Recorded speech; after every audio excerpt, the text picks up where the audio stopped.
Hola, ¿qué tal? El día de hoy vamos a ver choque y vamos a comprender que los estados de choque, todos los estados de choque, es un desequilibrio entre la demanda de oxígeno que tiene el organismo y el aporte que está viendo disminuido. Es decir, es un estado en el que todo el sistema pues requiere de cantidades de oxígeno más grandes de las que está teniendo el individuo, ¿no?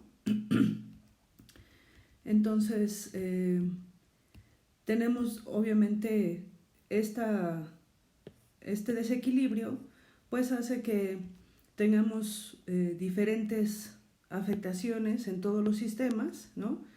Tenemos efectos en cardiovascular, en los pulmones, ¿no? A nivel periférico de los vasos sanguíneos. Y entonces todo esto hace que eventualmente pues todo sufra, ¿no?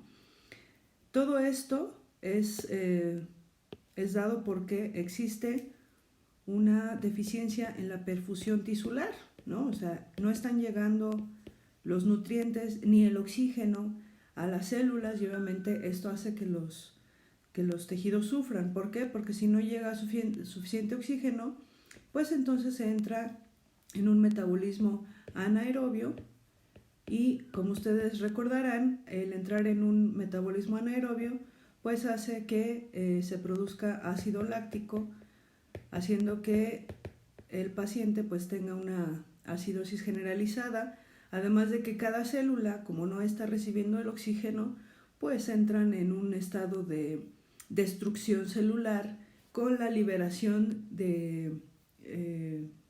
pues de toxinas, ¿no? O de sustancias tóxicas en la circulación, lo que hace que se empeoren todos los sistemas. Ahora bien,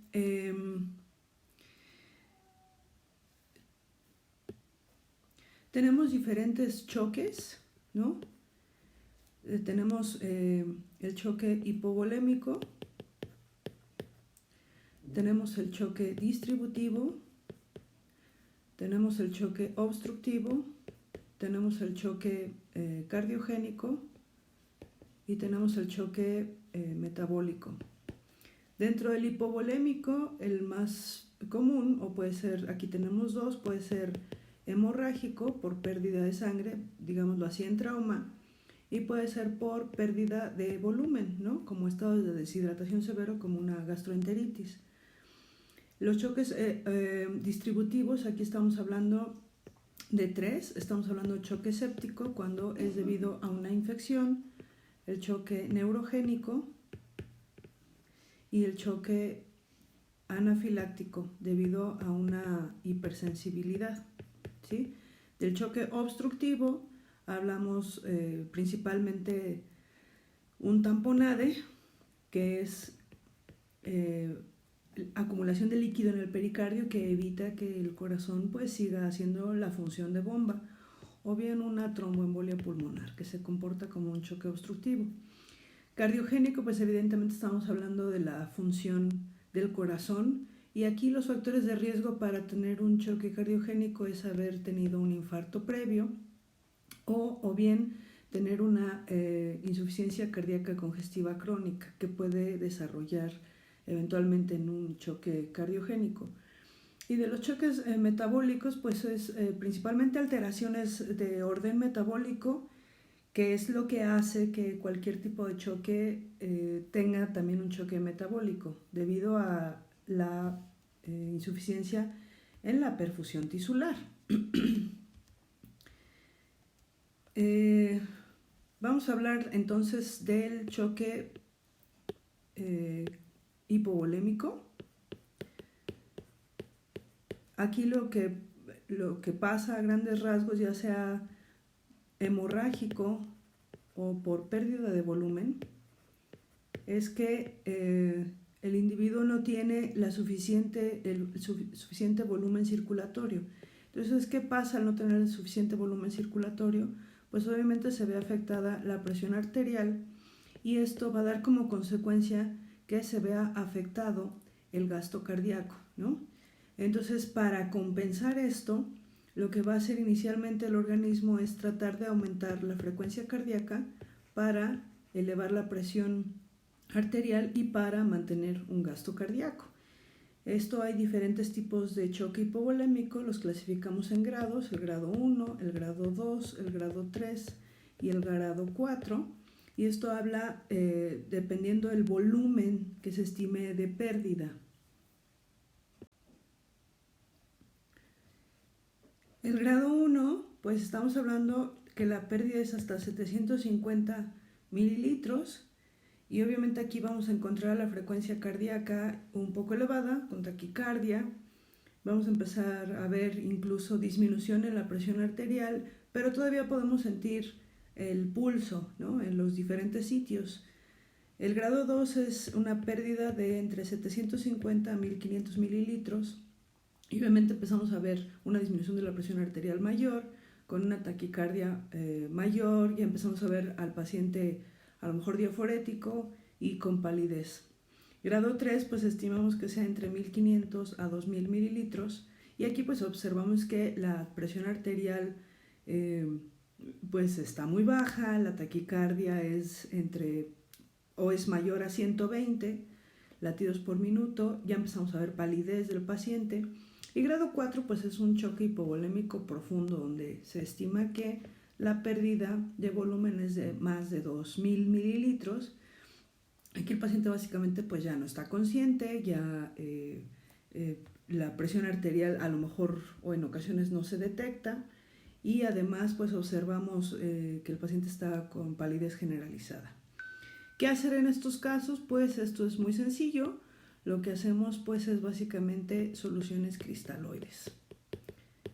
En trauma, debido a algún accidente, pues se prefiere usar ya sea la solución salina, como había comentado, acorde a los protocolos de la TLS, es 2000 mililitros en bolo, o solución Hartmann. Igual en estados de choque por deshidratación, un grado 3, un grado 4, porque recordemos que lo que buscamos aquí principalmente pues es aumentar la presión arterial para que nuestro paciente esté hemodinámicamente estable, y con ello pues obviamente que no se vea comprometido el gasto cardíaco. Ahora bien, en cuanto a otros tipos de choque, si por ejemplo estábamos viendo el obstructivo, que aquí estamos hablando ya sea de un tamponade o una tromboembolia pulmonar. Aquí también podemos encontrar neumotórax, ya sea a tensión o simple. Entonces el tamponade, recordar la tríada de Beck, que la tríada de Beck es muy importante para detectarlo clínicamente, que es la acumulación de líquido en el pericardio que evite que esté funcionando adecuadamente. La tríada de Beck es hipotensión, sí, es plétora yugular, que es observar la yugular distendida, que hay grados de plétora yugular, pero observarla en cada latido como que se inflama o se hincha la yugular, y esto pues no es normal. Significa que algo está obstruyendo el retorno venoso, y la ausencia de ruidos cardíacos a la auscultación. Entonces esto conforma el diagnóstico de tamponade, lo cual es fatal si no lo resolvemos. Pues hay que drenarlo, ¿no?, con una pericardiocentesis. La tromboembolia pulmonar pues es aquí el desequilibrio entre la ventilación, perfusión, ya sea o no está perfundido el pulmón o bien no tiene flujo sanguíneo. En la tromboembolia pulmonar lo que ocurre es que se genera un trombo dentro de los vasos pulmonares, y entonces se evita que haya intercambio de aire. Aquí se tiene que resolver ya sea con anticoagulante, que es la forma conservadora, y ya casi no se hace la forma quirúrgica. Y el neumotórax pues hay que poner una sonda endopleural para drenar esto. Ahora bien, en cuanto al choque neurogénico, en cuanto al choque distributivo, ¿sí? Habíamos quedado que teníamos el séptico, el neurogénico y el anafiláctico. Se dice distributivo porque lo que ocurre es, en los tres ocurre una disminución de la perfusión tisular porque hay una disminución de la TA, diferente mecanismo en las tres. Entonces lo que ocurre, por ejemplo, en el choque séptico es que dependiendo del microorganismo lo que hay es una vasodilatación generalizada por mediadores químicos como la histamina. Entonces, al tener una vasodilatación generalizada, pues también se caen las resistencias vasculares periféricas, lo que hace que pues esto disminuya la tensión arterial y obviamente al disminuir la tensión arterial, pues evidentemente voy a tener una disminución del gasto cardíaco.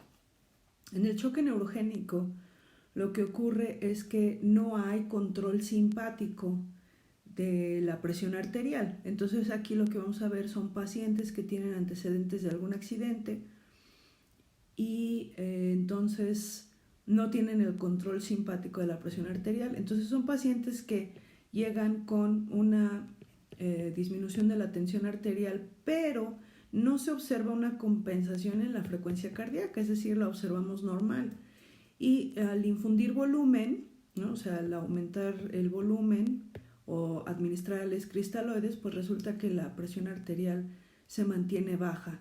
Entonces aquí lo que hay que hacer pues es administrar vasopresores como la norepinefrina. Y bueno, el choque anafiláctico también ocurre una vasodilatación que está mediada principalmente por los mastocitos o por los basófilos a través de la histamina. Entonces esto hace que ocurra una caída abrupta de las resistencias vasculares periféricas, lo que eventualmente hace que se caiga la presión arterial que termina en disminución o caída del gasto cardíaco. Ahora bien, en cuanto al choque cardiogénico, pues habíamos comentado que principalmente se debe a personas que han tenido algún infarto o bien que cursan con una insuficiencia cardíaca congestiva. Aquí voy a poner entre paréntesis también un choque hipovolémico que no se resuelve, como hay una caída de la presión arterial, pues puede resultar en un choque cardiogénico. Aquí lo que se busca hacer pues es tener mucho cuidado con el volumen que se administre porque el paciente no tiene la función de bomba adecuada. Entonces podemos generar un edema pulmonar si no tenemos cuidado con el volumen. Y se administran medicamentos como la digoxina o como la dobutamina para aumentar la fuerza contráctil del miocardio, es decir, generar o aumentar el volumen de eyección en cada latido. Y ya para terminar, ¿qué se tiene que monitorizar? Pues todas las constantes vitales, ¿no? Se tiene que monitorizar la presión arterial, la frecuencia cardíaca, la frecuencia respiratoria, la temperatura, y el mejor indicador de que estamos infundiendo un volumen adecuado es ver la uresis, que la uresis tiene que ser de 1 mililitro por kilo por hora. También revisar la oximetría, que es la saturación de oxígeno, y bueno, hacer estudios adicionales, lo que necesite el paciente, electrocardiogramas, ecocardiogramas, lo que sea. Y lo más importante, pues obviamente, es que hay que resolver la causa principal, ¿no? Si el paciente tiene un choque séptico por una bacteria, pues hay que administrar el antibiótico apropiado, ¿no? Si el paciente tiene un neumotórax, pues hay que ponerle su sonda endopleural. Y de esta manera concluimos con este tema, tratar la causa, evitar que disminuya el gasto cardíaco, ya que esto hace que pues se perpetúe la disminución se perpetúe la caída de la perfusión tisular, y obviamente con ello buscamos finalmente pues mejorar el aporte de oxígeno al mejorar la perfusión tisular. Gracias.